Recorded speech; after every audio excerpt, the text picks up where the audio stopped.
Well, it's that time again, folks. It's time we have to hold Christians accountable for putting out nonsense. And the best person to do that is Dr. Falk, because that's what he does. Reluctantly. Reluctantly, yes, but you're good at it. So, once again, people online are talking about Egypt, and they're not talking about YouTube's residential Egyptologist who can handle this kind of stuff. And that annoys me. I'm like, all right, why are we talking about ancient Egypt and not talking to the Egyptologist who ready to talk about this stuff whenever we just ask him? But no, lately you haven't heard, guys, because that would be inconvenient. It would be. You'd ruin all the fun, apparently. So recently, the media started reporting an inscription was found from some researcher named Michael Barron, claiming he found an inscription of Moses that would date to 1800 BC. And he claims his hypothesis is that Moses wrote it himself. And my first instinct was, well, this is probably nonsense, because that's typically how these things go. And then I asked Dr. Falk, and Dr. Falk was like, it's worse than you thought. Much worse. Much worse, yeah. Much worse. So first off, let's cover a couple of things. We're going to be reviewing Capturing Christianity's video on it. Now, I did ask him before we did the stream. I said, hey, are you like sold on this, or are you just reporting on it? And he said, yeah, I'm just reporting. He's not totally sold on it, or if at all. I don't know. But yeah, he's not claiming that this is, he's nailed down on this view. This is definitely Inscription of Moses. He just wanted to report on it. He did at the end of the video that we're going to be reviewing today, bring up some criticism, but there's still a lot of issues. It's not what Cameron reported. There are so many, not even close problems to what Cameron reported. Yeah. It's bad, folks. And we need to call Christianity out, because we're not like the Dawa bros over in Islam, where we've had one of our guys says something, we defend him to the bitter end, no matter how dumb it is. We will call out Christians for spreading falsehoods and lies and misinformation. And yeah, Cameron's just reporting on it, but there still are a ton of problems here. So we're even with just the reporting of it. Yeah. There's the problems of the hypothesis, and then there's the problem of the reporting of the hypothesis. Right. And they're two separate problems, two different problems. Yes. I have to put this up because that was just last night we had a really funny stream, and this guy made this account making fun because David Wood started talking about the Orthodox Muslims' lips, and it's spiraling out of control. Yeah. Let me grab some super chats here really fast. I want to thank all the new channel members that just came in today. We really appreciate that. Onshore says, so glad you guys are talking about this. I knew something was up the second I saw the video. God bless. Yeah, it's red flag should go up immediately. Now, if it turned out to be right, okay, then we revise a whole bunch of stuff. Yeah, sure. But the evidence just ain't there, folks. It ain't there. No. Is William Lane Craig gonna like you rebutting his BFF Cameron? Oh, yeah, he'd be fine. He'll be fine with this. I promise. He has no problem with this.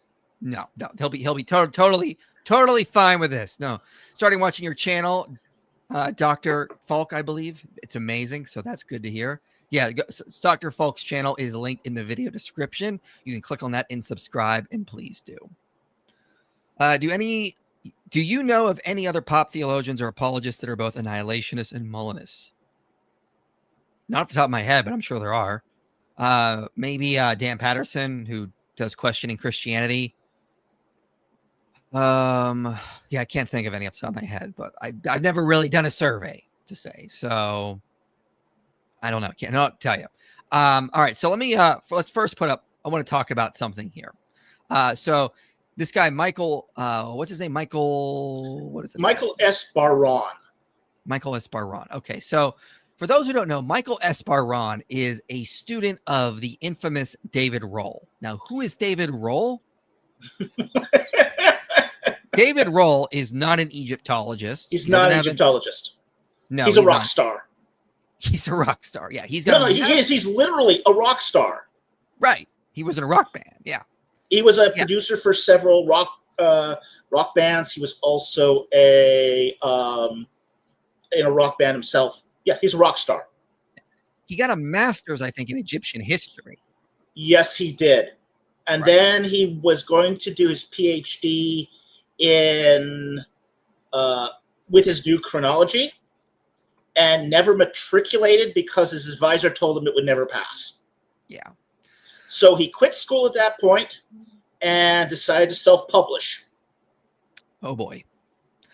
So if you don't have a PhD, you can't really be considered an Egyptologist. It's not like you're not considered an Egyptologist. No. Or philosopher. If you got a master's in philosophy, you could be considered a philosopher. But I mean, like, at least that's what I was told. But he's not an Egyptologist. But he goes around and people claim he is. And Bahrain is a student of him. Now, David Rohl is famous for pushing out his new chronology. Yes. What is the new chronology? He wants to redo the entire Egyptian timeline, squeeze the third intermediate period to shorten it, and so that moves everything up. So the collapse of the Middle Kingdom, so you have Old Kingdom, first intermediate period, Middle Kingdom, second intermediate period, New Kingdom, that's where Moses is, that's where Akhenaten is, all of that, third intermediate period, then rest of history, Ptolemy, Romans, you got it. Okay. Yeah. He wants to collapse the third intermediate period. He wants to reduce the later half of Egyptian chronology by 300 years. That's an awful lot of history to take out of there. Yeah. And that would move everything up. So he has to move up the Middle Kingdom up by several hundred years. He has to overlap the New Kingdom with the third intermediate period. So this is why you get him saying that Ramses II was contemporary with Solomon. And the collapse of the Middle Kingdom is what it was caused by the Exodus, is according to Rohl. That was the documentary that came out like 10, 12 years ago, Patterns of Evidence. They were arguing Rohl's view, and that we can redo all the Egyptian chronology, and then the collapse of the Middle Kingdom is when the Exodus happened. Yes. If you've seen the documentary that Dr. Falk and I put out, Exodus Rediscovered, we show that the best explanation, all the evidence points to the Exodus happening under Ramesses II in the New Kingdom. But this is important because Michael Bahrain is a student of Rohl. So when he says he believes in Rohl's new chronology. Yeah. So when he says he found an inscription of Moses that dates to 800 BC, he doesn't 1800, 1800 BC. But he doesn't say 1800. He says Dynasty 13. Right. He thinks it would date to around 1400 BC, which is when Rohl places the Exodus on his chronology. Yes. Now, why is that important? Because Rohl's chronology is absolute nonsense. We have with us today actually an expert on Egyptian chronology, if you don't know. David Falk has put out his own model, the groundhog model. And he went through, let me put this on the screen. This is your model. You can just Google groundhog Egyptian chronology. You'll get this. You can see what Falk did here is just genius. He went through, put all these syncretisms up. You can see Egyptian chronology. It's lining with the Hittites, Ugarit, Middle Assyrian. Look at all the green. Everything's lining up based on the inscriptions, the records we have. The program tests chronologies for inconsistencies. It only shows green if it doesn't find an inconsistency. As you can see here, no red, no inconsistencies. Now, when we put Rohl's chronology into Groundhog, something amazing happens. Red, red, red, orange, red, red, more red. Ooh, it gets even darker red down here. Ooh, here we have a whole pink one there. We're not even sure how that lines up. This is the problem with the program. That's why it shows it as pink. Yeah. That's why it shows it as pink, because it doesn't know what to do with it. So this is a disaster. This is why Egyptologists are pretty unanimous, as far as I'm 99%. If not 100%, reject 100% of professional Egyptologists reject David Rohl's model. Yeah, there's not one professional Egyptologist that accepts David Rohl's model. Yeah, so we're not trying to poison the well here with Bahrain, who's a student. We're just trying to lay the groundwork for where he's coming from and the paradigm he's working from here. Now, there's another aspect of this too. What is that? Which is he's also a student of Peter van der Veen.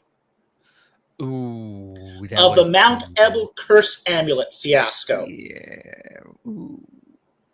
Yeah, that whole thing.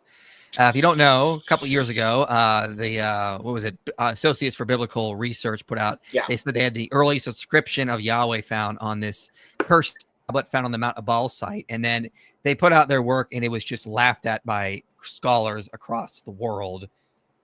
Just absolute disaster. I had David Schreiner on to talk about it when it came out, and yeah, it wasn't a good look. So we're not coming from very reliable sources here. This should be a red flag at least. Those are the two major influences on Bar-Ron, Van der Veen and David Roll. Yeah. So right then and there, we already have red flags. We're not saying he's wrong because of these things. So we're not trying to do that. But we are saying these are red flags that should be aware. If you're a student of Roll and Peter Van der Veen, is that his name? Yeah, Peter Van der Veen. Yeah, I always forget his name. Yeah, these are not good looks. So we're going to go through Cameron's video. As soon as Falk starts pulling his hair out, I'm going to stop and let him rant and just debunk all this nonsense, because this stuff is spreading around the internet. We need to get ahead of this and once again show that Christians are committed to truth and calling out misinformation on our own side and not willing to be afraid to do that. So that's what we're going to be doing here today, because this is really bad, folks. It needs to be stopped. Real quick, Tyler says Moses inscription, press X to doubt. Yeah, and we should be immediately skeptical of this kind of stuff at first. Skepticism should be at play here. We should be neutral and be skeptical and then wait to see if the evidence actually fits, and this isn't it. Wow, guys, first Doc attacks the shroud. Now this, but for real, it's sad to see Cam's decline since converting, especially since he's how I found IP. Well, the good news is you're here, baby. And you don't have anything to worry about. So just stay here. Everything will be cool, buddy. Don't you worry. I know I'm usually a smartass on your streams. Yeah, you sure are. And let me just say something to you about that. Don't be a smartass. Seriously. I mean it. Conduct yourself properly. Yeah, remember that, Dave. But I honestly look up to you and love your work, just so you know. That also goes to Dr. Falk with the Exodus stuff. That is right here. Really, really appreciate that, Dave. And you can put in all the smart-ass super chats you want. It's not going to bother me. So, all right, let's get to Cameron's video here. I just want to know that when Cameron put this video out, Michael Bar-Ron actually commented on it down here below. He said, "Finally, a video put out by a presenter who actually read my proto-thesis. Thank you, sir, for the respect and intelligence you put into this presentation. I say 8 years because that's the time I've been focusing on this work. It's actually been 9, and the work continues. Ariel University has accepted my work as the basis for my upcoming PhD thesis." All right. Good luck getting that one passed. Well, you'll see the problems when we get into this. Hopefully he comments below, because maybe he should take some of your criticism into account if he's going to work on a PhD with this as the basis. Know this, but there are a lot of scholars, especially the more skeptical ones, that don't just doubt the Exodus. They actually doubt whether or not Moses existed at all. But now everything might be changing, because in the middle of a dusty mine in Egypt's Sinai Peninsula, researchers found something pretty wild. It's not a burning bush. It's not a stone tablet. It's actually a name carved into rock, into what could be one of the earliest known alphabetic scripts. And the name, Munchi, as in Moses. But what you need to know is that this isn't some crackpot internet theory. The team used 3D Yes, laser. it is. Let me let him It's finish. a crackpot internet theory. And the reason why it's a crackpot internet theory is because none of this is gone under peer review. Nothing. First of all, what is a proto-thesis? What is that? It's not a thesis. It's not a dissertation. It's not a monograph. What is it? It's basically some document he threw up on academia.edu. It's not peer-reviewed. It's not formally published. Yeah. Although that was a weird thing. I thought that was the same. Like, proto-thesis? Okay, but I mean, maybe you should just... Oh, the document itself is super weird anyway. If you look at page 2 and his copyright notice, it's the weirdest thing I have ever seen on an academic document. He apparently even applied for a copyright certificate with the U.S. Copyright Office, and then basically said, you're not allowed to store this in an electronic format or in an electronic retrieval system without his personal permission. I don't think that's how documents work. I don't think that's how theses work. The whole point of a thesis is to disseminate it widely and publicly so that you get the knowledge out there. Yeah, that's a good point. I've never heard of anyone filing for a copyright certificate on a thesis. Yeah, I guess that's what makes proto-theses different. You don't need peer review. You don't need academic oversight. I mean, this wasn't even submitted for a degree. Yeah. This is just some rando document out there on the internet. That's what it is. Exactly. It is a crackpot fringe internet theory. That's what it is. Exactly. Yeah. And that's the problem with what we got here. It's not there. If you're going to write a proto thesis, maybe just wait and write the thesis, and then get that reviewed and then get that out. Because a proto thesis is nothing. It's nothing. What is it even? It's just a made up word to make what you're doing respectable. Exactly. Yeah. 3D laser scanning, high-res imaging, and yes, they're actually publishing this in academic review. This could be the first physical evidence of Moses written 3,800 years ago. Lasers make everything better. By his own hand. What were you going to say? Lasers make everything better. More scientific. Want to make something more scientific? Just add lasers. Yeah, and the implication is this is in academia. It's not, again, it's just his own work put out. It's not really been reviewed by anyone at this point. Well, it's even worse than this. Okay, right out of the gate here, Bertuzzi is saying that he's using 3D scanning and laser technology, and none of that's really being used here.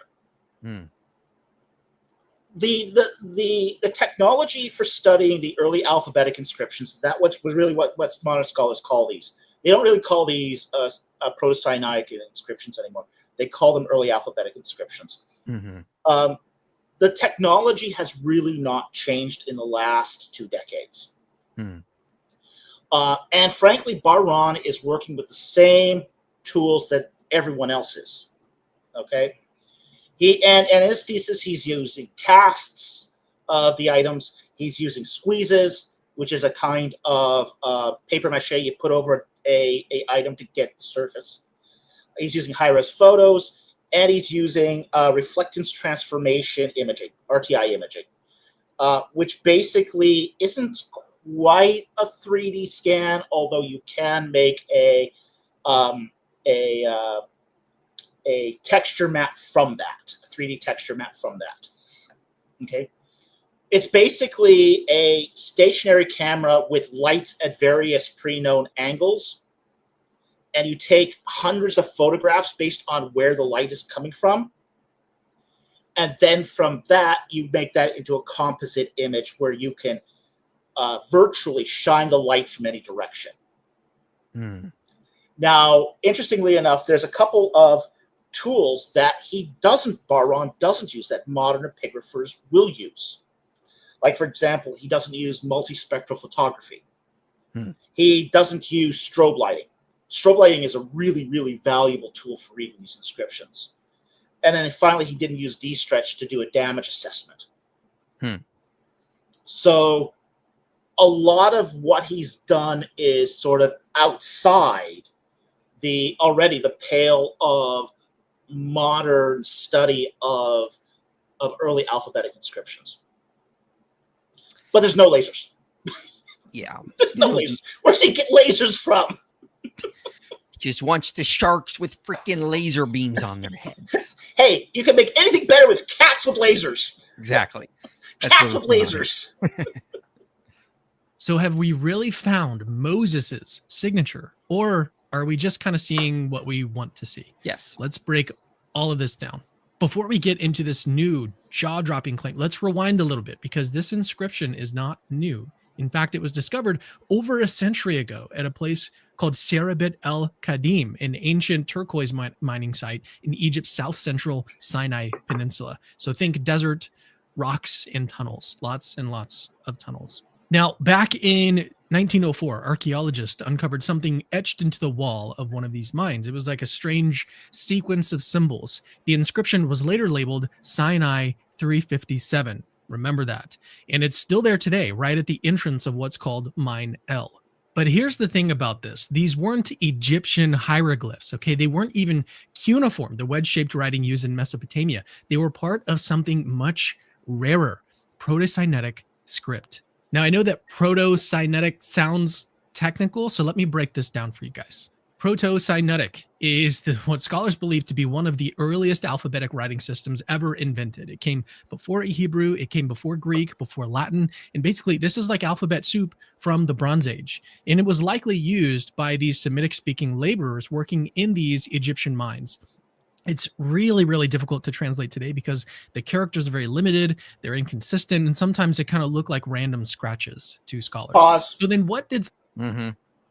That's not the reason why it's difficult to understand. The reason is because we don't actually understand what the underlying language is. Right. That's the reason.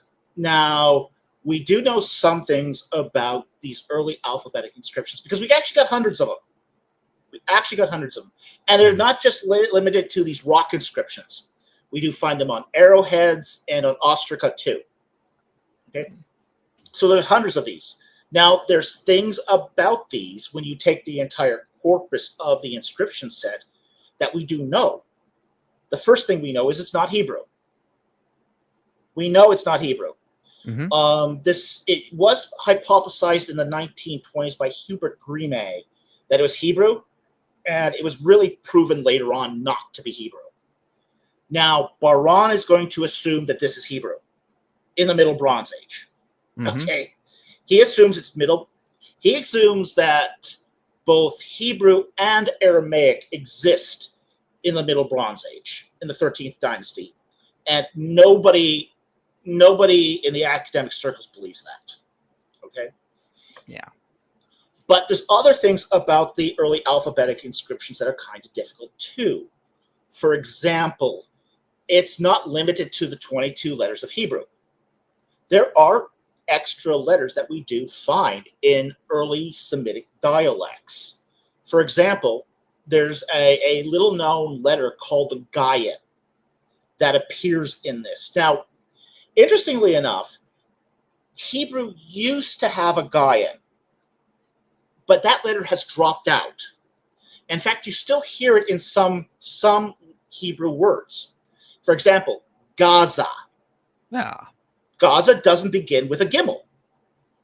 It begins with an ayin, which today is a silent letter. It should be pronounced Aza, but it's not. It retains the Gaian pronunciation of Gaza. Yeah. Okay?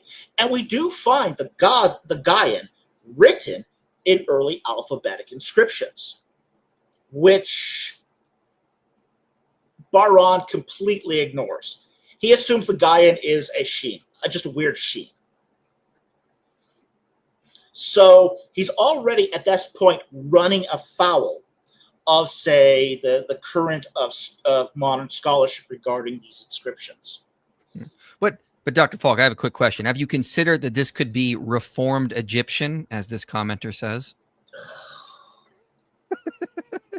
Reformed Egyptian doesn't exist. That's not what Joseph Smith said. I'm sorry. You got to rethink that. But anyway, let's just move on. All right. Did scholars originally think that Sinai 357 said? Not much, to be honest. So for decades, interpretations were kind of all over the place. Some early researchers suggested that it was like a miner's note, like a foreman telling his team where to dig. But later in 2016, a scholar named Aaron Wilson Wright suggested something more sophisticated, that it was a votive dedication. It's basically like a sort of spiritual message offered to the Hurrian storm guard named Tessib, writing in a dialect related to early Hebrew. So why a Hurrian god in Egypt? Well, this mine wasn't exactly like a religiously homogeneous place. It was a melting pot. There were Egyptians, Canaanites, and other Semitic peoples. You get all kinds of gods and all kinds of languages showing up in these inscriptions. It's sort of like a Near Eastern version of international graffiti. while a minority of scholars, most notably Douglas Petrovich in 2016. Okay, right then and there, I knew that this was going to bother you.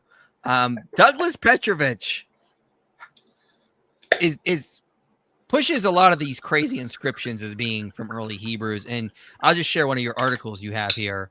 Like you wrote an article, "The Moses Controversy: More So-Called Patterns of Evidence," and you just went through and debunked so many of his alleged inscriptions, confirming his dating of the Exodus to the 1400s. Yeah, that book. There it is. Oh. Okay, if I can say something about this. Mm-hmm. Petrovich, this book, is the worst book I have ever read on the early alphabetic inscriptions. Sounds about and right. still better than Bar-Ron's proto-thesis. That's not good. That's not good. In fact, Bar-Ron quotes Petrovich frequently. Yeah, that's a problem right there. That's a problem. Yeah. That's a problem. His proto-thesis is full of low-quality sources. Low-quality sources, online sources. There's a lot of really good research on being done on the early alphabetic inscriptions. Mm-hmm. A lot of it.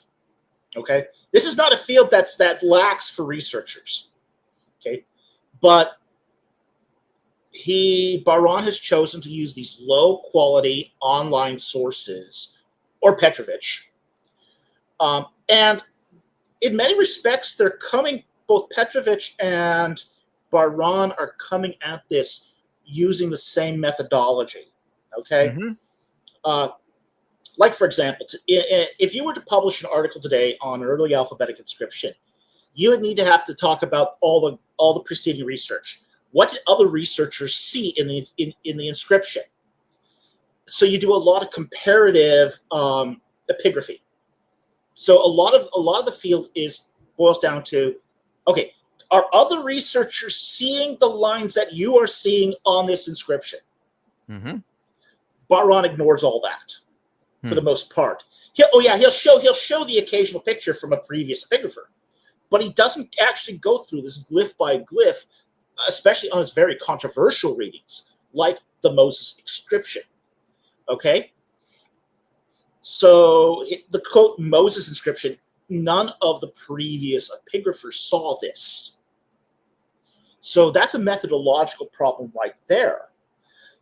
And this is not even including all the assumptions that go into Bar-Ron's proto-thesis to begin with. So I will give Petrovich this. Petrovich is actually seeing squiggles that are there. He's just badly misinterpreting them. His epigraphy is sloppy. His command of Hebrew is poor, and of other languages is very poor. But he's not making stuff up out of whole cloth. There are instances where Bar-Ron is making stuff out of whole cloth. That's a shame. But maybe it's because you haven't done any proto research yet. If you do the proto research that the proto schooling, right? Yes. He's using his proto PhD on that proto thesis to do the proto research that he needs to do. You need to consider that. So, 16 previously claimed that another inscription, Sinai 361, names Moses. Sinai 357, the one that we're talking about today, itself has never been linked to Moses until Bar-Ron's 2025 proposal, which we're going to talk about in just a second. And to be fair, there are very good reasons for that. The script is very hard to make out. The language was sort of fragmentary, and the meaning was really fuzzy to scholars. Nothing about it screamed, hey, Moses was here. But that's when everything changed in 2025. Because thanks to new technology and a very persistent researcher, some believe that we may have finally cracked the code. And coming up next, the wild new interpretation and how it just might rewrite critical scholarship about Moses. Some believe. What's that? This some believe thing is doing a lot of some believe work. Some believe meaning one person. Right. It's one guy without a PhD at this point. One guy without a PhD. One guy without a master's degree. Oh, damn. He doesn't have a master's degree. All he's got is a BA in biological anthropology. And it's nothing. Oh, yeah, this is wild, man. I feel like you got to be doing better than that. I mean, come on. Like, don't put out a proto thesis, do the actual thesis, get it reviewed before you do this kind of stuff. Show your work has legs.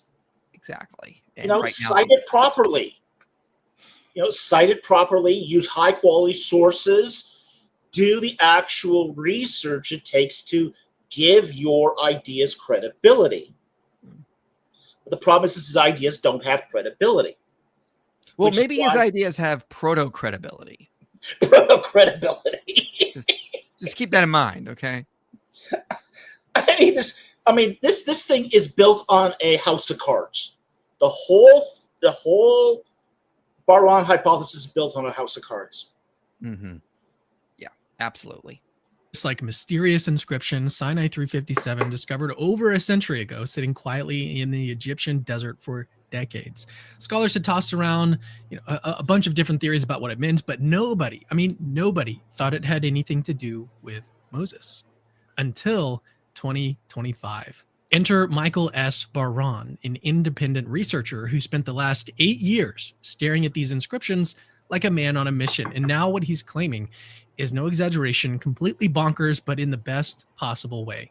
According to Bar-On, this isn't just an old carving. It's not just like minor graffiti. It's a message from Moses himself. Let that sink in for a second. So how did Bar-On come to this conclusion? Well, was it like a vision from God? Was it a dream?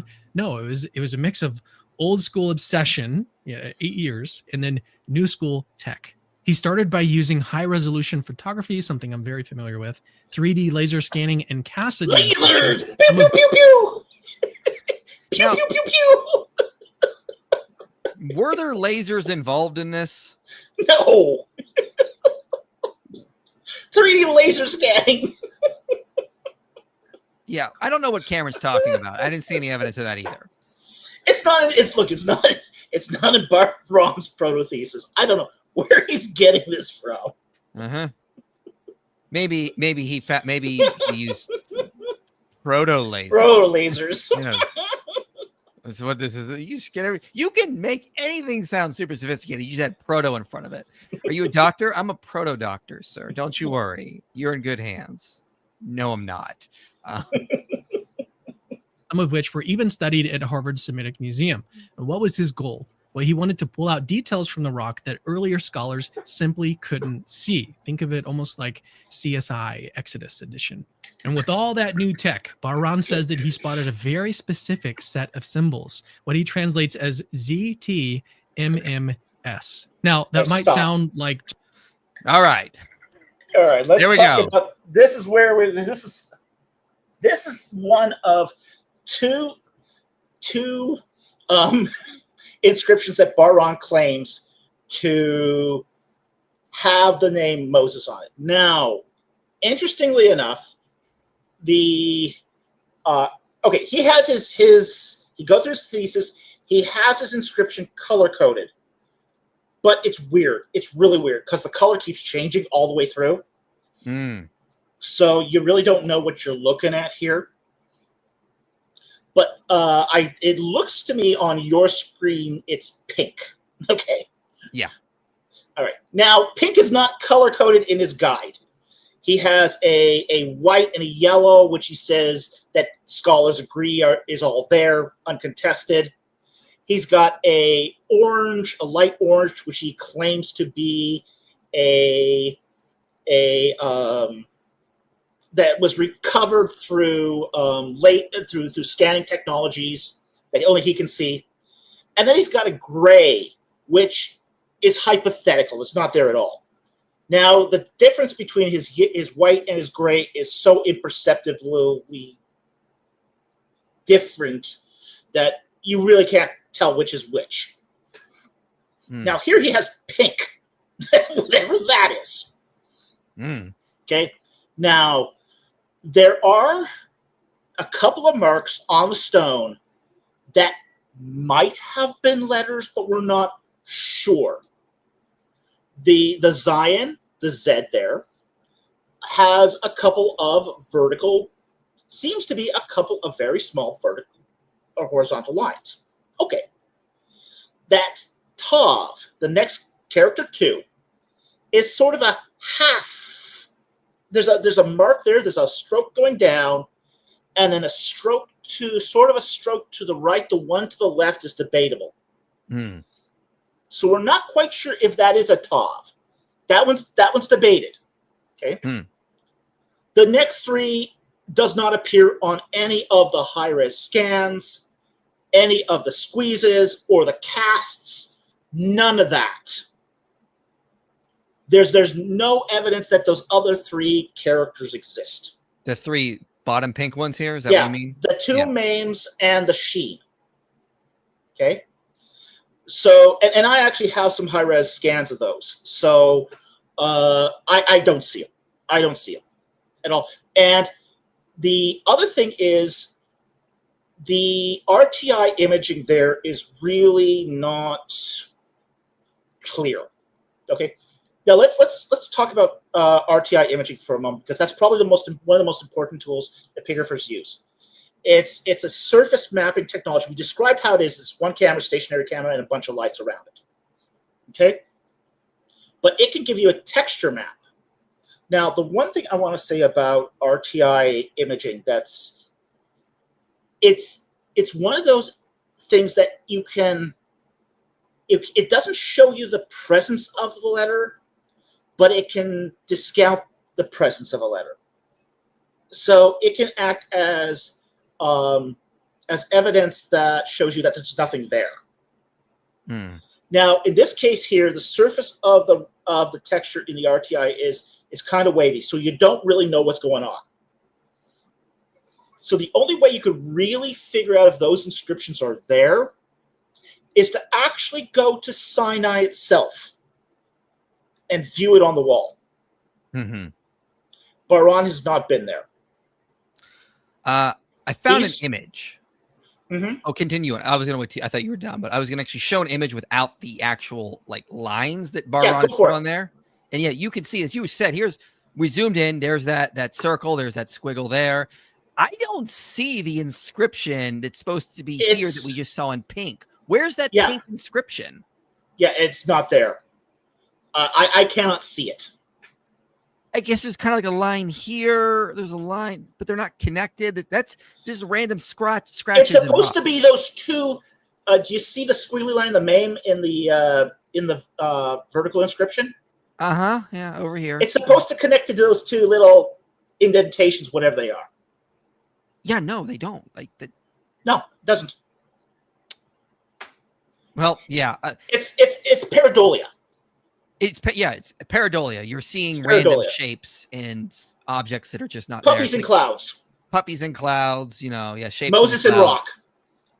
No, it's proto-Moses and rock. Okay, let's get this right. Okay, it's proto-Moses. As you can see, there's no inscription there. So maybe there is, but it's just a proto-inscription of proto-Moses in his proto-thesis. We just have to keep that in mind as the most. And this of the inscriptions is the better of the 2. Now, one other thing we should point out as well is that his translation of this text is complete nonsense. Sounds about right, yes. If you go to his thesis on page 95. All right, let me add that up here. I think it's 95 anyway. It's near 95. All right, let me scroll down here because there's a lot of pages. There we go, 95. Yeah. All right. So I'm going to try to pull this up on mine here because I can read that better. 95. All right. Now, sorry, did I get the wrong one? Oh, sorry, I got the wrong one. 64. Sorry, 64. 64. Okay, let me go there. There we go. Okay. Now scroll down to his translation on 60. It's the 66th page, page 65. All right. Okay. 65. This is his translation of the entire inscription. Lo, I root out an oppressed garden. Who is for the Father in regards to your manna Huh? This is from Moses. Hearken says Arba. What the? Listen, That's his translation. Okay. Now, W.F. Ferriman had a saying when it comes to translations. If your translation doesn't make sense, it's nonsense. yeah. This is nonsense. It's nonsense. Yeah, it's the same sort of translational method that Petrovich used. Okay. Which is just to force a Hebrew reading into it, even if it makes no sense at all. Mm-hmm. Now, you can see from he has to add a lot of extra words in square brackets here to try to make it make any sense at all. It doesn't even make sense with what he's adding in the brackets, to be honest. I have No, no it doesn't. idea what's happening here. Yeah. This No, sounds it like doesn't. something this sounds like code, CIA agents would say in a bar in like Morocco. I wrote out in the press garden. Oh, who is the father in regards to your manna? And then they pass a notebook. Like, Yeah. that's what this sounds like. And you wouldn't be far off. It's crazy talk. These are crazy translations done by a guy who doesn't know what he's doing. Yeah. Well, it's a proto translation. Okay. It's a proto translation. Yes, it's a proto translation. Like a proto scholar. He's working on it. He's just wanted to let everyone know he's got a proto translation going on right now. So I'll get into some super chats here, so you guys can get them in now. IP, would you be willing to discuss your Sodom and Gomorrah view with Dr. Falk? We already have discussed it, and I think Falk is probably right. I'm getting more skeptical of the Tel El Hammam site as time goes on. So yeah, don't worry, we're already there. If new stuff comes out, I'll change my view. But right now, I'm getting more skeptical of that site. Oh no, IP, Ortho Duck Lip Muslim called you out saying everyone yesterday in the stream is afraid of debating him and backtrack. No, that's not what happened. He doesn't understand how logic works. He claimed I was running, and I said, oh, well, then if I was running, then so you were running from AP because you had other stuff to do. And he doesn't understand how, a train of logic works. And we said, yeah, we'll debate him. I told James like a couple of weeks ago, yeah, if the big names you want me to debate don't work out, this guy wanted to do one, we'll just do that. So yeah, I'm ready to go. Better 10 Commandments 1956 or The Prince of Egypt? Which is better, Dr. Falk? 10 Commandments. Absolutely. All except for that horrible 1.5 hour love scene in the middle. Yeah, that's ridiculous. Cut that out and it's actually a great film. Michael Baron should read the Relectancy of the Dead series. He might be closer to being an Egyptologist. That's true. You have a series out that people. Yes, it's a fiction series. Yeah. It's a science fiction. It's basically trying to teach people archaeology through fiction. Cool. That's awesome. Excellent. So, again, Dr. Falk's channel is linked in the title, but please click on that and subscribe. I'm a physicist and can confirm more lasers is more sciencier. So you didn't think about that, Dr. Falk. You didn't think about that. Could be. Yeah. Is Exodus 13:21 proof of Jewish space lasers? That's it says, and the Lord went before them by day in a pillar of cloud to lead them along the way, and by night in a pillar of fire to give them light. Yes, the Jewish space lasers. Jewish space lasers, because everything is more sciencier with lasers.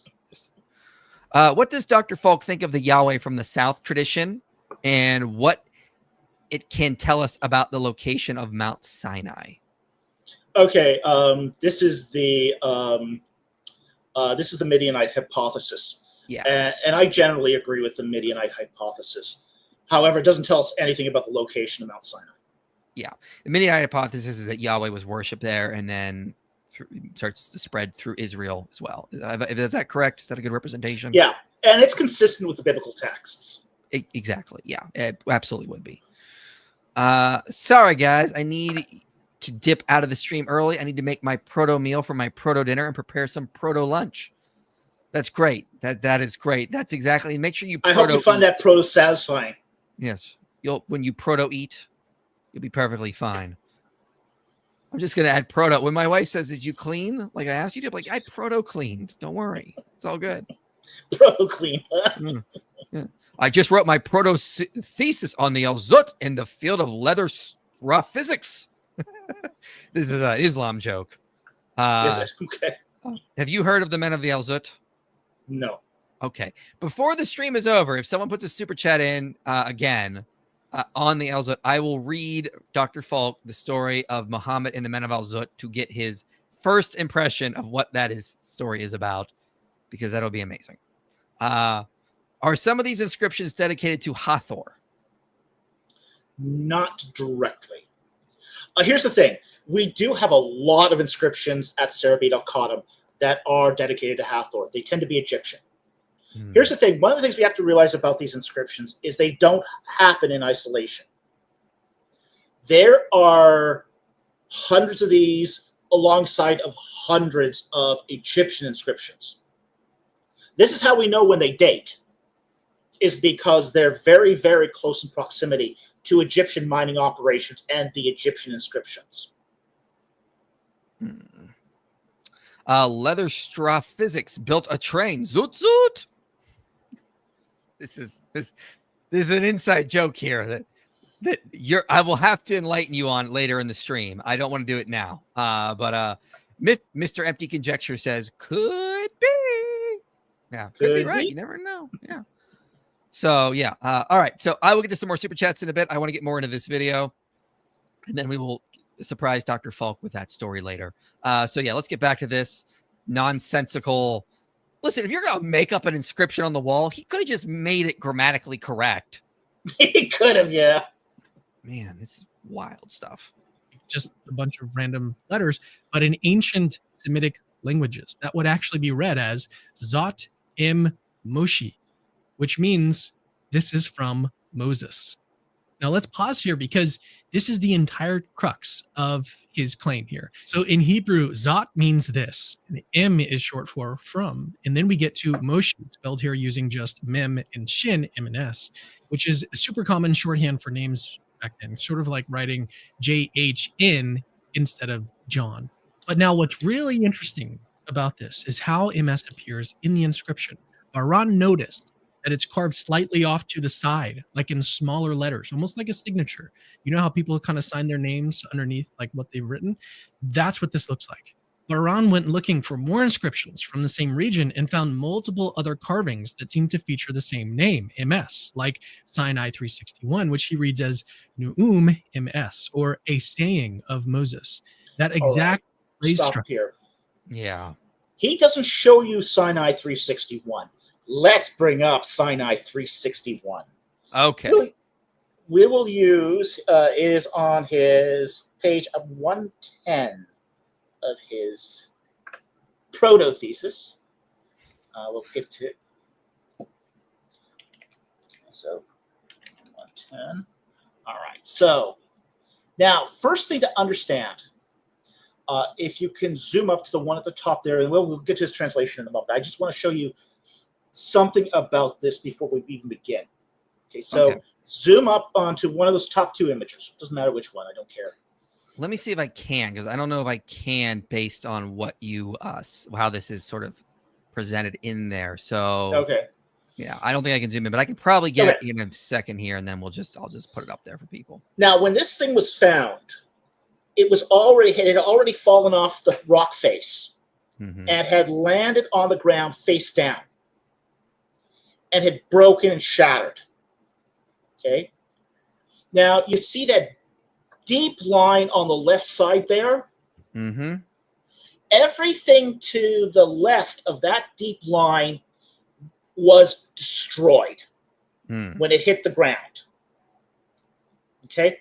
So there's no text there because the impact of it falling off the rock face and hitting the ground caused it to break. Yeah. Okay. Now, actually, you know what I can do? If you put me up, I can do this. Hold on, I got it downloaded, so I'm just going to put my screen up here. I'll put 110 up, so we are good. Now I got this image in really high resolution. Oh, okay, yeah, let's do that then. Okay, so just give me a moment here to. Yeah. There you can see the images there, folks. The top one that he was talking about. We zoom in a little bit more. We can see a little bit better there. Okay, let me pull up a really high resolution of this. Where's Barmon? 361.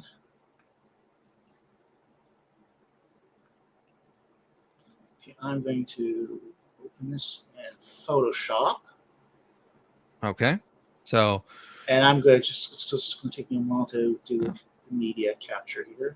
Yeah, real quick, I'll read some super chats while you get that. Kilroy was here. Definite signs of Moses inscription. Yes. Good point, Jack. This is definitely Moses. DOC and I escaped my cousin of the El Zut in Egypt. Yes, for sure. People are definitely telling me apostate of Allah, as others are saying, that we're going to have to read the story of Muhammad in the El Zut. So we will get to that in a little bit here. Let me see if I can put you up there. So, okay. Yeah. You're up on the screen. There we go. All right. There is, okay, there's, okay, let's see if I can pull that back in. So I'll see this completely. I'm trying to flip this across 3 screens here. Okay. Yeah, it's up on the screen. Should be good. Okay. All right. I'm going to zoom in here. So if I can.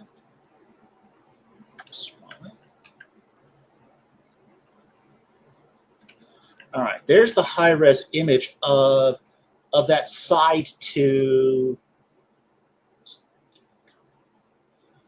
the left. Mm-hmm. All right. You can see it's just blank stone, just completely destroyed. Completely. Yeah, there's nothing there. Okay. And then we got that first register of text there, and clearly you can see a sheen on the bottom. Yeah. Okay. Now, flip back to the to his PDF. Okay. Let me put that back up there. Okay, there we go. And go down to the next page. Okay. Let me zoom back out for you folks. There we go. Holy crap. What even there's nothing. He's just making but that there's I bet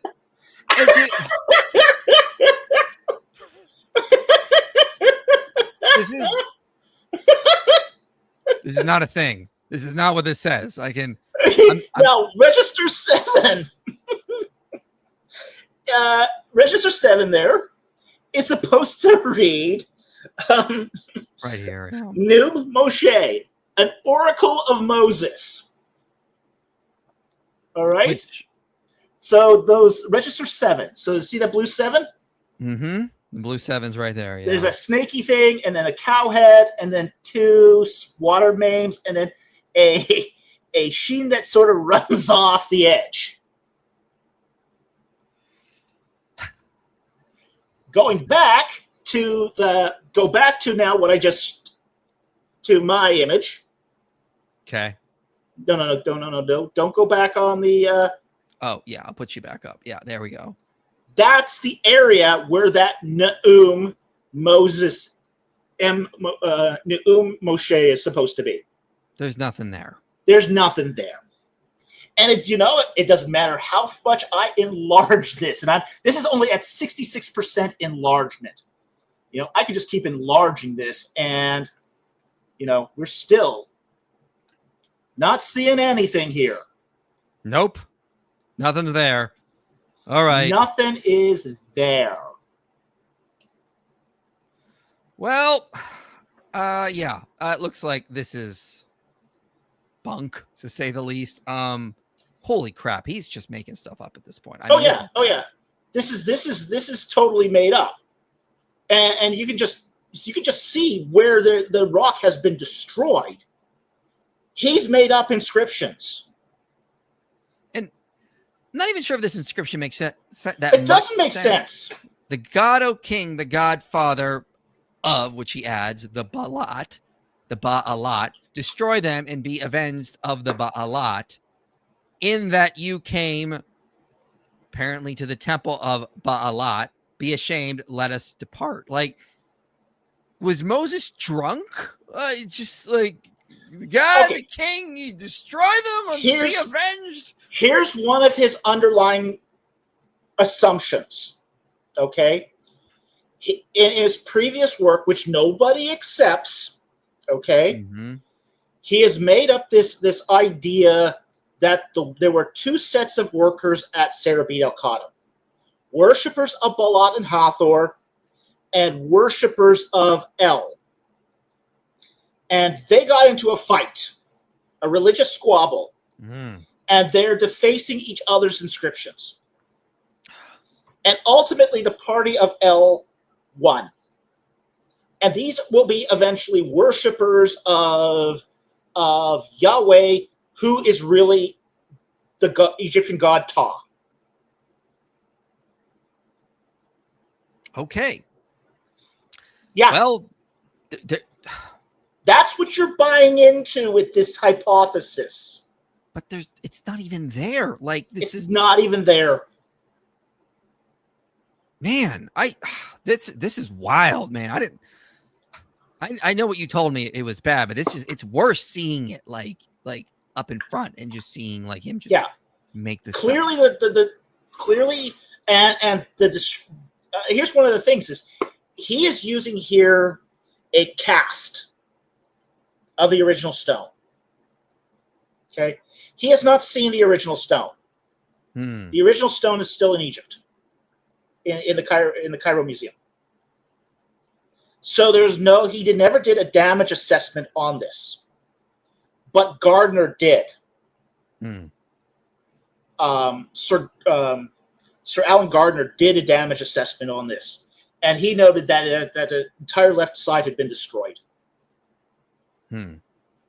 So, yeah. So basically, it's not usable, is what you're saying. It's not. That side of the inscription isn't usable. Yeah. And what we got here is a fragmentary inscription. Most of the Sinai inscriptions are fragmentary. And this is the problem when we get guys like Petrovich and Baron, is they're trying to read whole thoughts from fragments.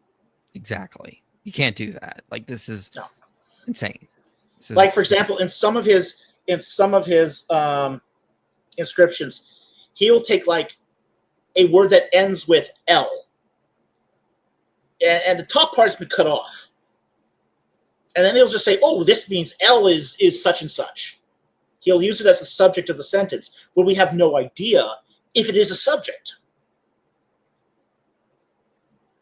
because it's cut off before the aleph. That's a problem. There's one inscription where he shows the like 351. If you look at 351, this is one of the ones he used, and that's on page 95. Okay, let me put that up. Okay. Where did my thing go? Hold up. Where did that stupid thing go? You said what page is it on? 95, numerically 94. 94. Okay. So let's go to here. Okay. It's go to the page before there. There you go. Yeah. All right. Now, register 3. That gray, that's supposed to be an aleph.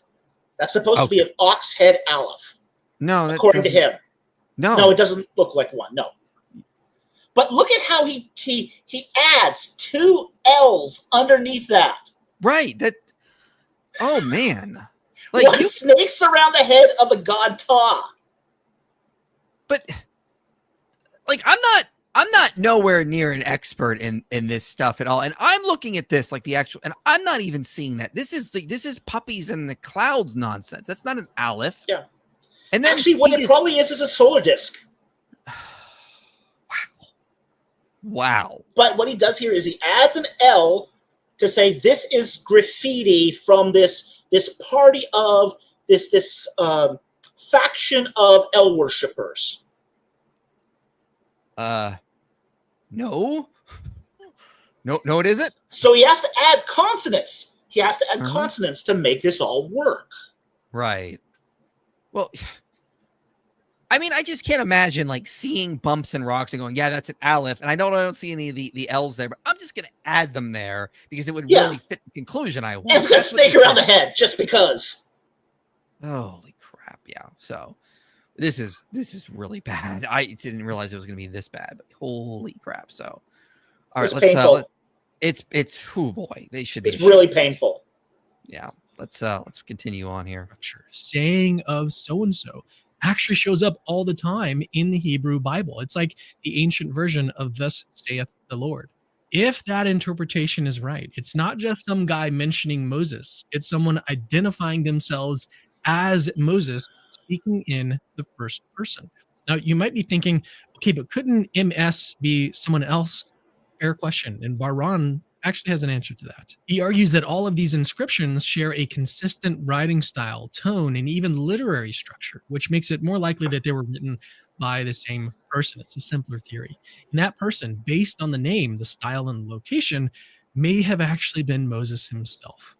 This is wild stuff, right? But wait, there's actually more. Baran didn't stop like when he looked at the name, he looked at the language in cultural context too. And what he found was absolutely fascinating. The language used in these inscriptions is a Northwest Semitic dialect, basically an early cousin of Hebrew, but it shows signs of Aramaic style phrasing and Egyptian influence as well. That's not quite what he said. Go ahead. This is not quite what Baran said. Okay. Baran thinks this is Hebrew. Yeah, that's what I thought. Yeah, he thinks this is Hebrew. It's not just a Northwest dialect. He thinks it's Hebrew. He thinks that Hebrew existed at this time. He also thinks that Aramaic existed at this time. And also, couldn't this just have been, even if he was right, which he is clearly not, he's making things up. This is pareidolia. But the Moses name in Egyptian was common, like Ramesses, Tutmosis. Yeah. Like it was very common. It's very common. This could have been anybody. Like even could have been anybody. Even if he's right, it could have been anybody. And the fact is that this is because this dates to the Middle Bronze Age. It can't be the same Moses as in the biblical narrative. Right. Because there's no chariots in the Middle Bronze Age. At least not Dynasty 13. Yeah, that's a huge problem for David Roll's chronology and trying to say the Exodus happened in the Middle Kingdom, which is there were no chariot armies like what you get in the New Kingdom. There's no chariotry in Dynasty 13. Chariotry does not appear in Egypt until Dynasty 15. Right. Yeah. Everything we see about the Joseph story, the Exodus, looks to after the Middle Kingdom. And this was a huge, huge problem for Roll's chronology and trying to date the Exodus. It just doesn't work, folks. In fact, Roll tries to say that there were chariots in Dynasty 13. Yeah. And he points to one inscription where he says underneath this guy's chair is a pair of gloves, and that's supposed to be riding gloves. Well, we don't have any evidence, first of all, that they used riding gloves.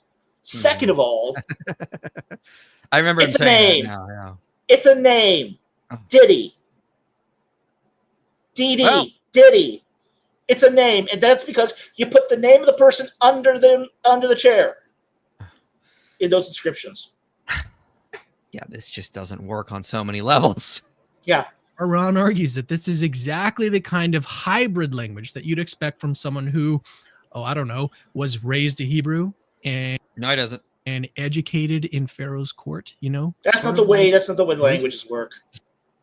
Yeah, that's exactly. Like, could you imagine somebody like being raised in America that was from Arabia, and he's just merging languages in writing partial Arabic and then writing partial English. It wouldn't make any sense.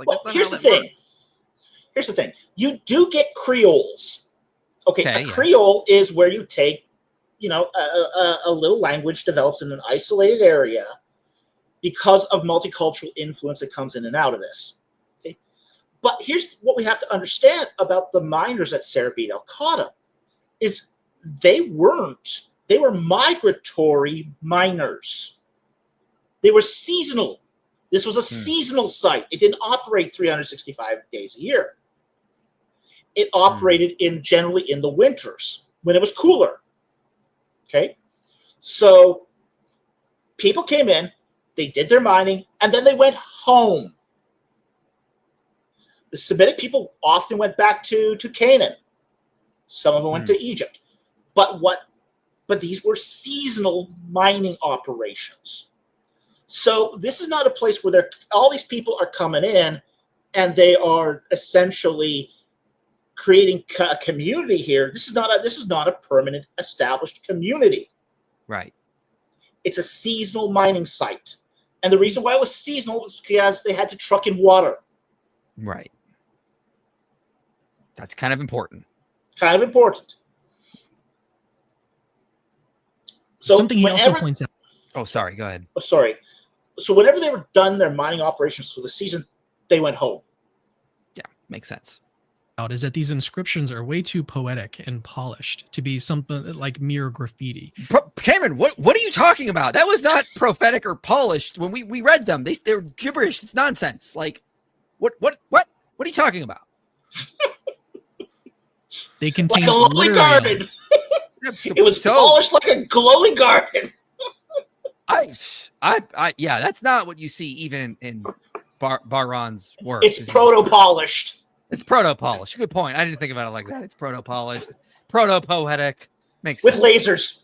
With lasers. The lasers made it proto-polished and poetic. Yes. Elements like repetition, parallelism, structured phrasing. These were carved by someone with serious linguistic chops. And if the Bible's portrait of Moses is actually accurate, he'd be the kind of person fully capable of this.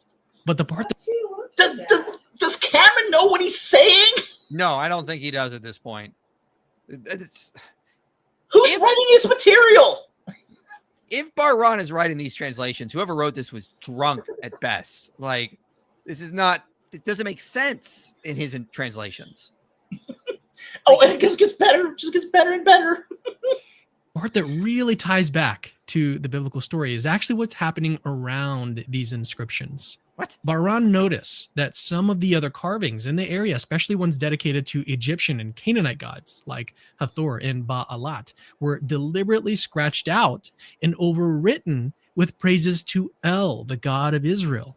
So picture this. You've got this mining camp. It's filled with idol worship. And then someone shows up and starts like literally chiseling out in the rock, chiseling out the pagan names. And then they replace those names with references to the Hebrew God. That's not like some casual.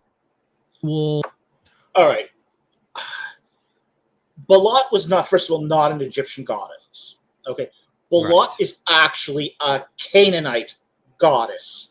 She's the female counterpart of Baal. Mm-hmm. Okay, so Baalat is not an Egyptian goddess. Totally 100% Canaanite that's brought to Egypt. Okay, like many gods were brought to Egypt. Yeah. Okay, Hathor is a native Egyptian deity. Okay. Now, one of the interesting things we find is if Baron is trying to make a case that there is a Demitio Memoriae against Hathor and Baalat.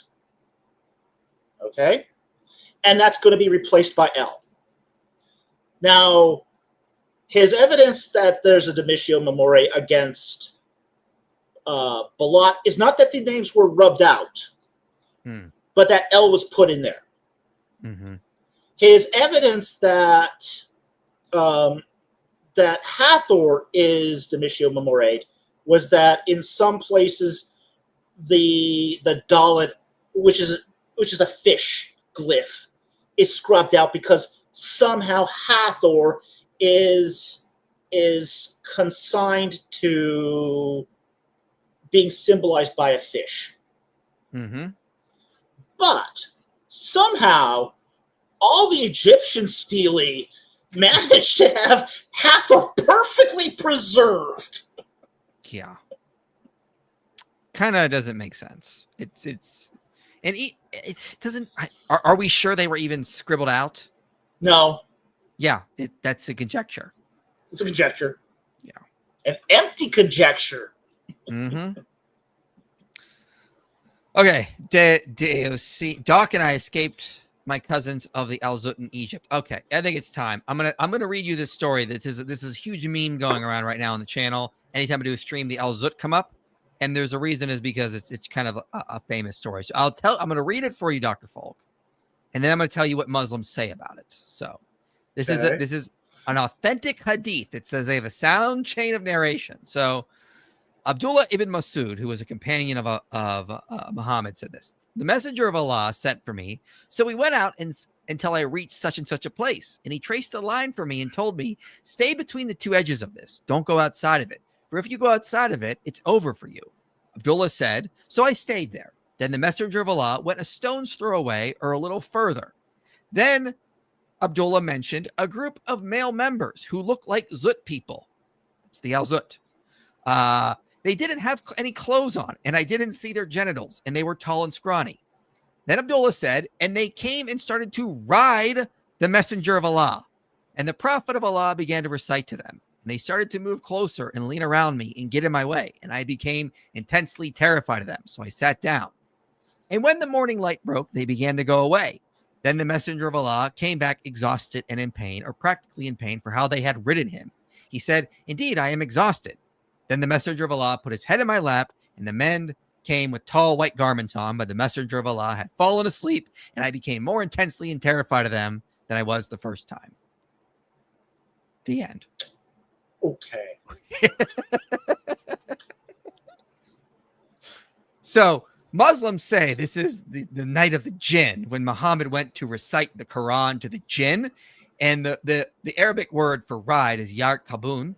And yarkabun, they say, can mean an idiom for crowding, apparently, which some native Arab speakers have told me that's nonsense, but that's what they say. And it's just, he's reciting the Quran to the jinn as they crowd around him.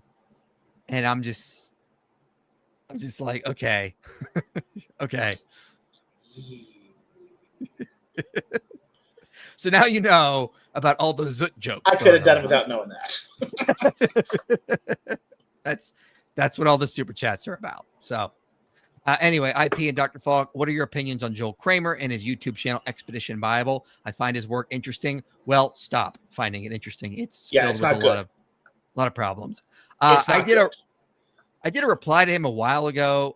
Amenhotep is not the Exodus Pharaoh. It's a stream. You can see it right here if you want to watch that. I've done a reply on him too, on the tomb of Amenhotep II. Yeah.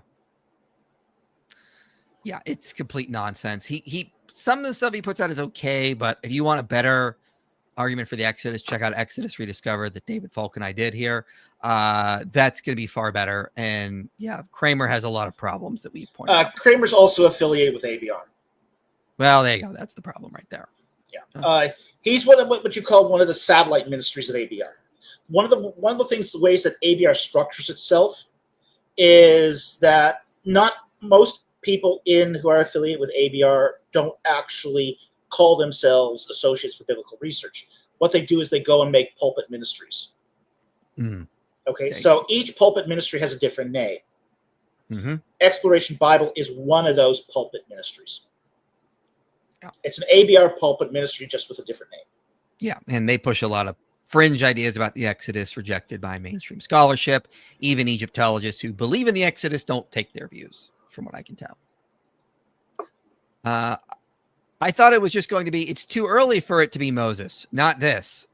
Right. No, that's not what we've argued. This is just crap. It's not that it's too early to be Moses. That's a problem too. It is a problem too. But also, it's just not there. There's no inscriptions there. It's just crap. Diddy was in the Old Kingdom. Yeah, he's talking about that inscription you mentioned about the gloves, apparently. And that was in the 13th dynasty. That's Middle Kingdom. Diddy was there. He's there too. Diddy didn't do it. Diddy was in Egypt. Was this the same guy that came up with the hoax about the chariots found at the bottom of the Red Sea? No, that was Ron Wyatt. Equally as bad. Equally as bad. Yes. Will Cameron add some Moses inscription trinkets to his merch shop now? Could better not. I'm gonna have a Could stern be. talking to him if he does that. Let's just say he better not. So, all right, let's see what else he has to say here. vandalism like graffiti. This is not graffiti. This is religious revolt, literally in stone. Baran even points to one inscription that says Nimash, which could mean let us depart. Eerily close to the Exodus narrative of the Israelites preparing to leave Egypt. All right. Does Nimash mean let us depart? Or did he just make all that up? It could be, but what inscription is that in? I didn't see anything. He didn't cite what inscription that's in. So it's hard to you can't look up something that's not properly cited. Mm-hmm. Add to that a burned out shrine to the goddess Hathor that's nearby. Archaeological let's talk worship about came to a that. sudden and violent end. And then Baran suggests we may be actually looking at the literal moment when Semitic slaves said, okay, we're done with Egypt. We're out of here. We're following El. We're gone. We're out. Okay. All right. So what's going on with this? What's going on with this? It's the temple of, he's talking here about the temple of Hathor at Serebit el-Khadim. That there was a fire during the Middle Kingdom at the temple of Serebit el-Khadim. Okay? Now, what Baran wants to say here is that during this fire, it destroyed the entire temple, which remained destroyed to this day, and all the slaves picked up and left Serebit el-Khadim. Okay? Here's the problem with it. The fire itself is not believed to have destroyed the temple. Mm-hmm. There was a fire during the Middle Kingdom in the temple of Serebit el-Khadim. But that temple was restored in the New Kingdom and continued to be in operation right up through to the reign of Ramses at least fourth. So Dynasty 20. So it didn't destroy the temple. Yeah. It just sort of damaged it. Okay. Yeah. This is nonsense. It's total nonsense, yeah. It's trying to build a mountain out of a molehill, it seems. Cherry picking. Okay, this might sound really starting to like really pile up and be like, okay, well, this does seem genuine. This does seem it's a pile of something. No, it's a pile of something, but not genuine. I'll tell you that. But we can't go there just yet. We're going to get into some criticisms and academic pushback in the next section. But if Baran is right, he's not. This interpretation holds up under scrutiny. It won't. This wouldn't just be the earliest reference to Moses ever discovered. But it's not. It could be a message from Moses himself. It's proto-Moses, Cameron. You got that wrong, okay? Carved into stone 3,800 years ago, and then hiding in plain sight for over 100 years. And he doesn't even claim 3,800 years ago. No, he doesn't. He doesn't. I mean, Baran does not claim 3,800 years. No. He claims 3,400 years because he's a historical revisionist. Exactly. And he follows after David Rohl and Velikovsky. Yeah, that's exactly where David Rohl got it from. It's Velikovsky. Yeah. So this is just the legacy of Velikovsky. I remember when I went with my mother to see Patterns of Evidence, and that was 14 years ago or something like that. But I remember something like that, yeah.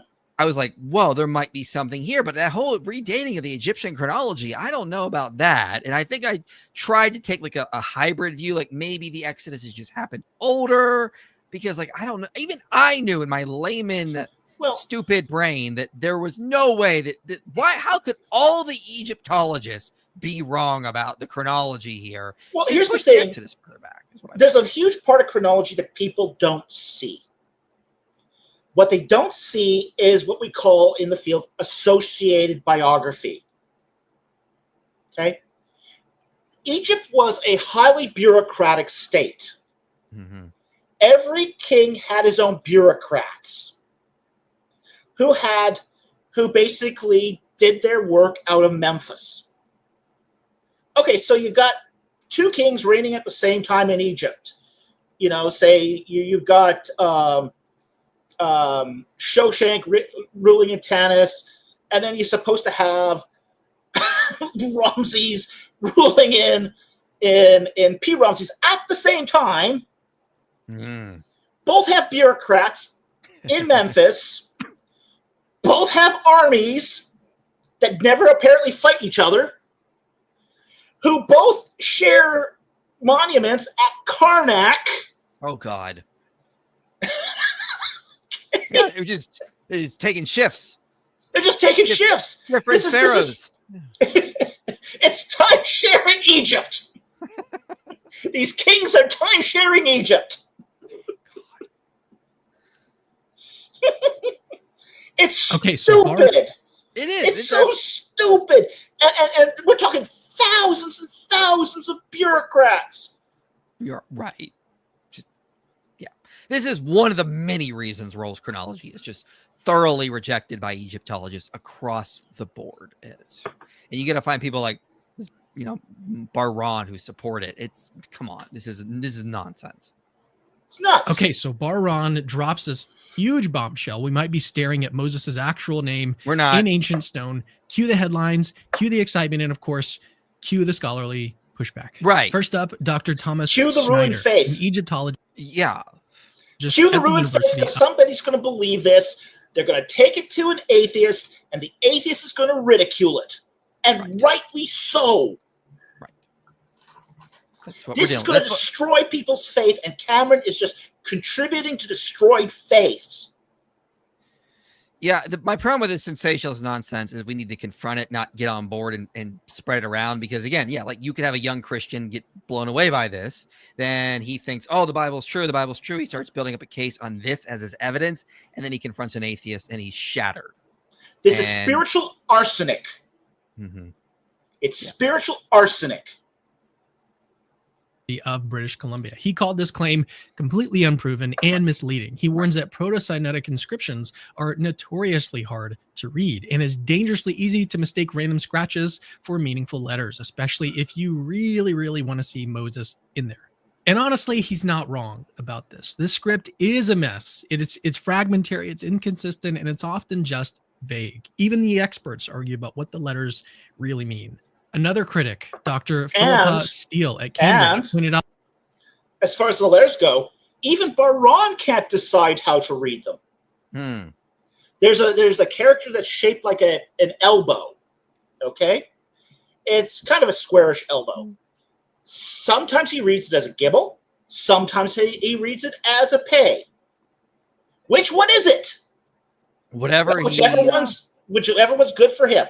Exactly. If it supports the conclusion he wants, that's what it is. Which way does he read the text? Well, he'll read it columns at one point, and then he'll start meandering through the text, just like Gershon Khalil did.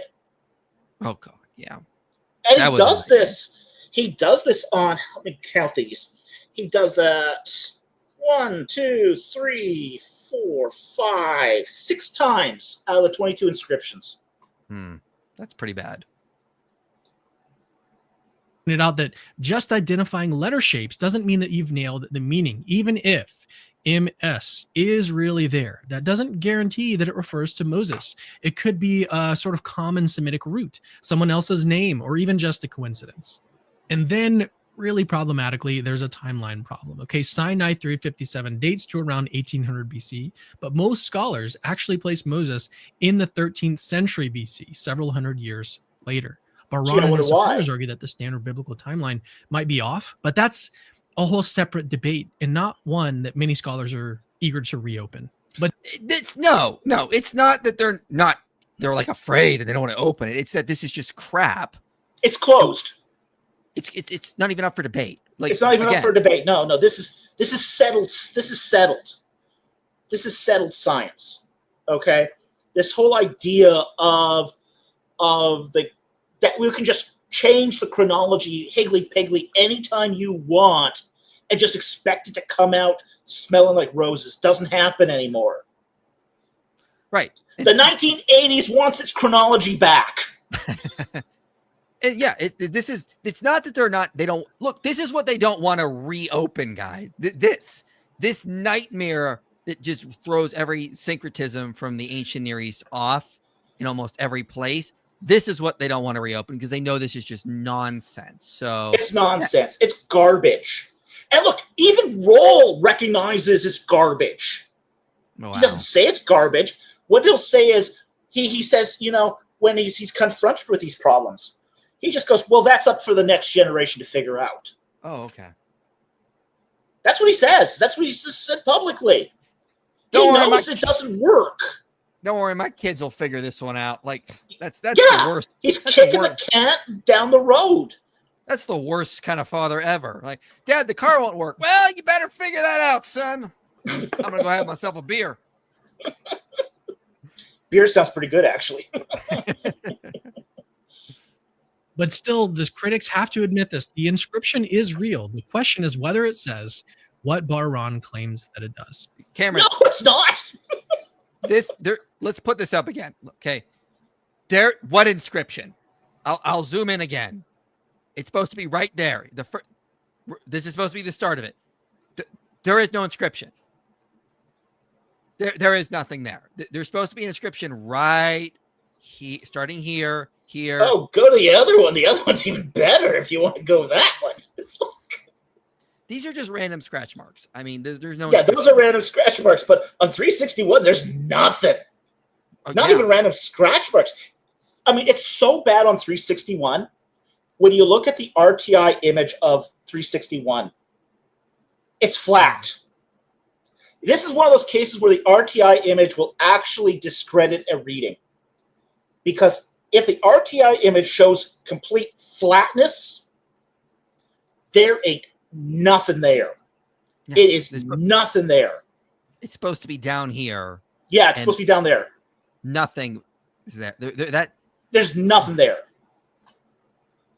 Wow. I literally, like, I cannot believe he even put this out. Like, this is just sensationalist nonsense at this point. Look, this is not the first time Bar-Ron's done something like this. Oh, God. Okay? He has a reputation for this kind of stuff. These kind of lunatic fringe theories. And he is on that lunatic fringe theory kind of spectrum. Mm. So I said, not the first time. You know, when I heard Bar-Ron's name again, it's like, oh, no, not again. Mm-hmm. So can I stop dealing with the same people over and over? No, because, again, this stuff gets picked up and spread around, and then what does it do? People think there's something there, and they run wild with it. It's the same reason I have to do another TikTok on, like, Ron Wyatt at least, like, once a couple months, because someone finds his stuff, gets excited, starts doing videos, and then they go viral. It's the same nonsense over and over again. Yeah, and it's stuff like this that goes viral. Right. The good archaeology, that never gets out. You know, it's the old saying, bad currency drives out good. Yeah. And that's the reason, is because the bad stuff gets moved all over the place because the good stuff doesn't tickle your ears. Yeah. It doesn't reach into your eyeballs and tickle your reptilian brain in the same way that Cameron does. Yeah. I'm going to get to some super chats in a bit here, so get them in now, folks, and we'll try to finish this video out and then do that. So up next, how should we actually think about this? Let's slow down. Let's How take about stock think? and figure out exactly where the evidence. How about actually think? Yeah, look at them and see there's nothing there is what I would say. How about like look at them. First of all, that's a good start. Yeah. Second, how about consult some subject matter experts on this? Right. Maybe help. an Egyptologist or two. Maybe an early inscription epigrapher like Christopher Ralston. That'd be a good idea. Could be. If you've made it this far into the video, first of all, you're awesome. All right, I think we're just going to stop it there. I think we've got the gist of the video. Yeah, and he doesn't say much more anyway. Right. So real quick, just so you guys know, the Discord server is live. We announced it last night on the stream, and I think the link is still there. Man. I'm not doing it. Than's doing it. That's on him. He wants to do it. It's on him. Yeah, I got someone else to do mine too. I don't have time.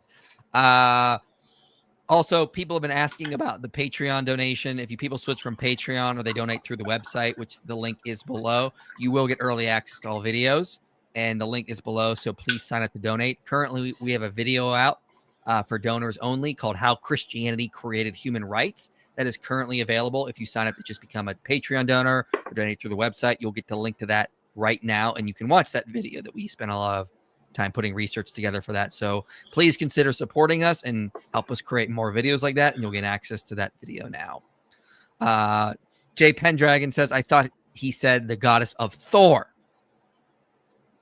Well, that makes more sense than what Baran was putting out. So, did you mentioned to me possibly doing a more in-depth video on this on your channel soon? Yeah, we're thinking about doing a really sort of going through each one of his 22 inscriptions and that'd be good. Yeah, we need more of that. So basically tearing it asunder. Good. So yeah, if subscribe to Dr. Falk, link down below. That's important. Also, this Thursday, just so everyone's aware, I'll be live on the channel with Joel Correcco. I'm going to introduce him to Muslim apologetics and how they look for Muhammad in the Bible. So just going to destroy his going to destroy his sanity, folks, because that's what we're at. Anything you want to promote coming up on your channel, sir? Not really, not at this point. We've just finished our second novel release, which was All the Stars as Angels, which is the sequel to our first book, Reliquary of the Dead. Very nice. Christian asked your guys' favorite songs from the Prince of Egypt. The Plague Song is probably my favorite. Everyone loves the Plague Song. Yeah, Plague Song rules. That's what I would say. All right, so that's all we got, folks. Again, don't fall for this sensationalist nonsense. Consult subject matter experts, actual scholars, and just sometimes if someone's going to tell you there's an inscription there, go look at the rock and you'll notice there is no inscription there, and then you should be really skeptical. That's what I would say is a good place to start. But yeah, that's where we're at, folks. This is not an inscription of Moses. This is nonsense. This might be worse. It's than the Mount Ebal curse amulet. I was just about to say that. It's probably just as bad, if not worse, than the Mount Ebal curse tablet. So let's just drop this and move on with our lives and get back to actual data. Check out Exodus. Brought to you by the same people. If you guys want real evidence for the Exodus, check out the documentary on this channel, Exodus Rediscovered. You'll get a ton of evidence, and then you don't have to believe a bunch of nonsense to support the Bible. So, yeah, that's much better. So, thank you, Mother Hulda. Appreciate the super chat. Thank you, everyone, for coming. Can't believe. See, this is look. They have entire handles named Alzut. Like this is it's an never-ending meme. It's just going to be here forever. Okay, let's close this out. Again, subscribe to Dr. Falk. Link is below. I appreciate everyone coming. I'll see you guys this Thursday. You made it to the end of this video, which means this message matters to you. If you want to see more content like this reaching people for Christ, you can help make it happen. Your support makes these videos possible. Click the link below and donate today. And if you want to go even deeper, consider joining our Patreon community. You'll get early access to videos, behind-the-scenes content, and a place to connect with others passionate about this mission.